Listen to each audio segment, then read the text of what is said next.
Bonjour, c'est Thierry, je vous retrouve pour une petite analyse du CAC 40 en cette fin d'année 2019. Petit rappel, je vous rappelle que cette vidéo n'est en aucun cas un conseil d'achat ou de vente, et uniquement une analyse succincte des différents supports et résistances sur le CAC 40 afin de vous permettre d'évaluer la tendance et de prendre des décisions en toute autonomie. Donc petit retour sur nos unités de temps. Donc je vais commencer par l'unité de temps annuelle puisqu'on vient de finir l'année.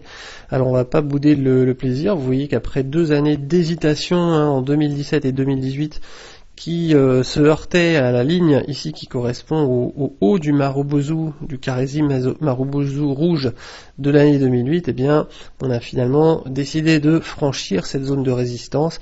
Alors ça s'est fait sur le dernier trimestre 2019, mais ça s'est fait quand même.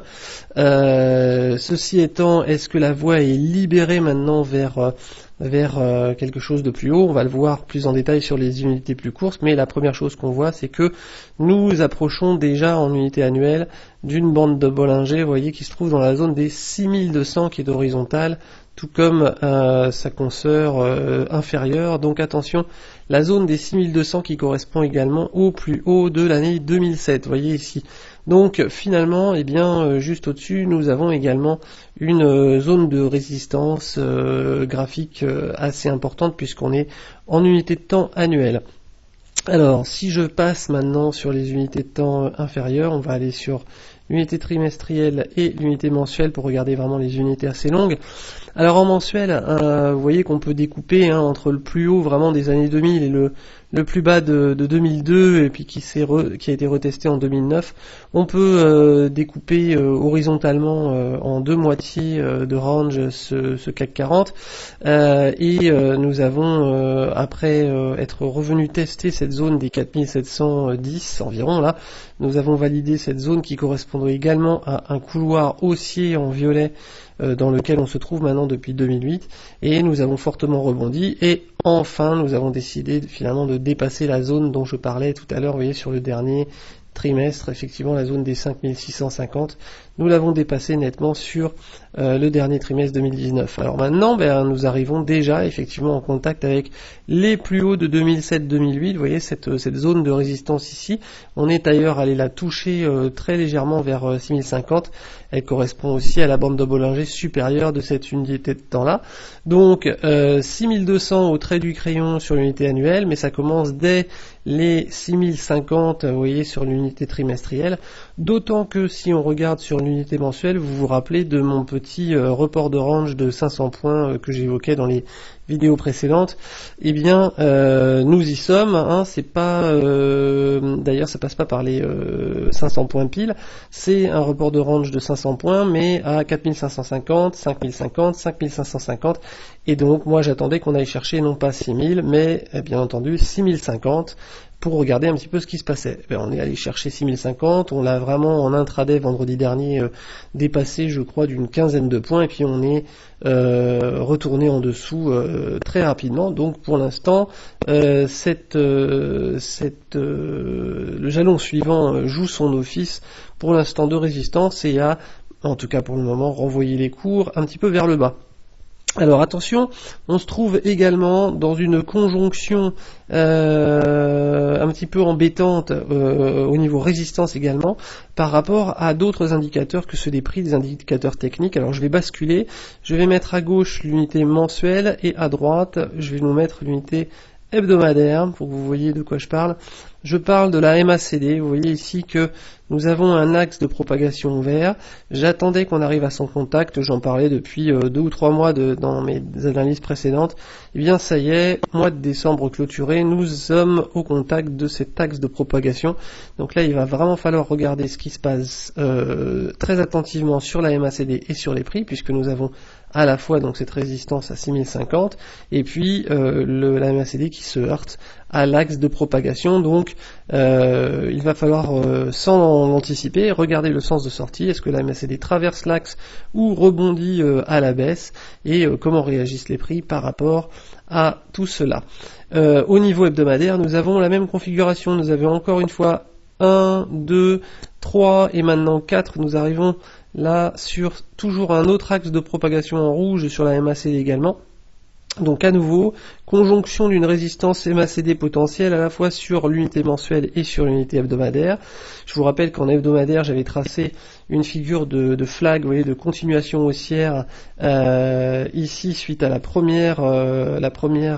premier canal de poussée haussière quasiment rectiligne qui avait eu lieu à partir du début 2019. Je vais zoomer un petit peu. Et l'objectif de ce flag, eh bien justement, c'était la zone des 6200 et quelques. Donc on retrouve la résistance dont je parlais tout à l'heure avec la Bollinger supérieure et le plus haut en unité annuelle. Donc on n'est vraiment pas loin de ces niveaux. Alors vous voyez que là, lors de la sortie donc de la résistance du flag, l'élan a été brisé par ce canal légèrement haussier rouge qui correspond en fait au canal de tendance haussier, très légèrement haussier de assez long terme, vous voyez, sur lesquels on n'arrête pas de rebondir soit à la hausse, soit à la baisse lorsqu'on va toucher les plus hauts ici, vous voyez. Donc globalement le CAC depuis maintenant quelques années eh bien est en hausse à l'intérieur de ce large canal de légère pente, et puis eh bien ça s'accélère en fait depuis 2019 où là, après être allé chercher la base de ce canal à nouveau, on a fait une année 2019 en fanfare en dessinant cette fois-ci un nouveau canal haussier de beaucoup plus forte pente, vous voyez, avec des supports ici, et là l'objectif théorique de ce canal, eh bien il était là, mais il a été cassé dans son élan au niveau des prix par donc le premier canal. Donc nous sommes à peine en train de tester ce canal, on va regarder si on s'affranchit. Vous comprenez bien l'enjeu actuel. Est-ce qu'on va s'affranchir de ce gros canal haussier de pente légère assez faible, ou est-ce qu'on va au contraire violemment retourner à l'intérieur, ou est-ce que au contraire on va s'en affranchir, utiliser cette zone comme un support et poursuivre jusqu'à l'objectif théorique de cette figure en flag, donc jusqu'au 6200. Et là, dans tous les cas, 6200, 6250, vous avez vu qu'en unité annuelle, on a également ces résistances au-dessus de nous. Donc bien on est vraiment ici sur le fil du rasoir. Il va falloir surveiller de près ce que fait la MACD hebdomadaire, ce que fait la MACD mensuelle au contact de leur axe de propagation pour essayer de naviguer à l'intérieur de tout ça. Une dernière aparté sur l'unité jour au niveau du contrôle. Vous voyez que, alors je vais me mettre en hebdomadaire à gauche, voilà, pour garder la cohérence. Donc nous sommes dans un canal haussier, vous voyez, de pente un petit peu plus marqué que le canal bien entendu hebdomadaire de plus faible pente, et nous faisons du ping-pong entre la base et le haut de ce canal maintenant depuis plusieurs oscillations.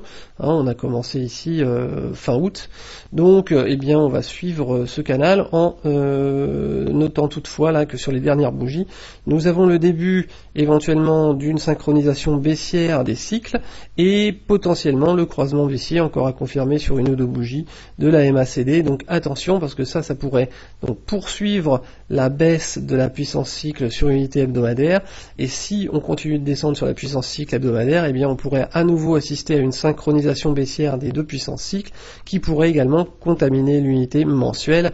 Et vous avez vu qu'en mensuel, eh bien on est toujours juste sous les 6050 dont je parle, la fameuse résistance suivante de ces reports de range tous les 500 points.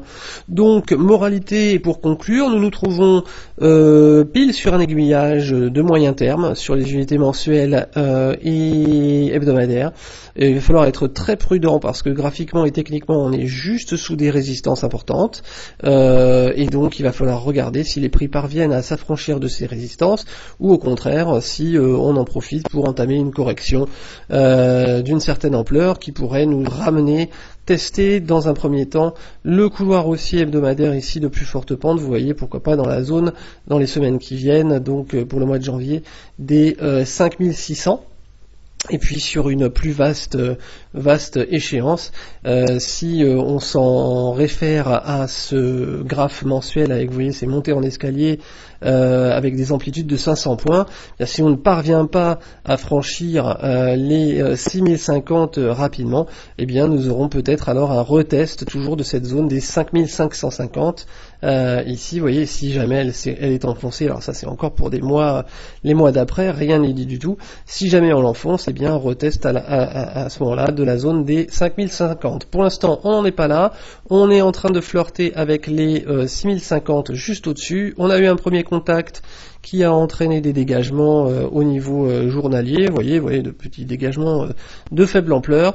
Il va falloir regarder donc la poursuite de la baisse, la contamination aux unités supérieures, donc hebdomadaires et mensuelles, en faisant bien attention aux puissances cycles, à la possibilité de synchronisation baissière sur l'unité hebdomadaire, et que font les MACD par rapport à leur axe de propagation, à la fois en mensuel et en hebdo.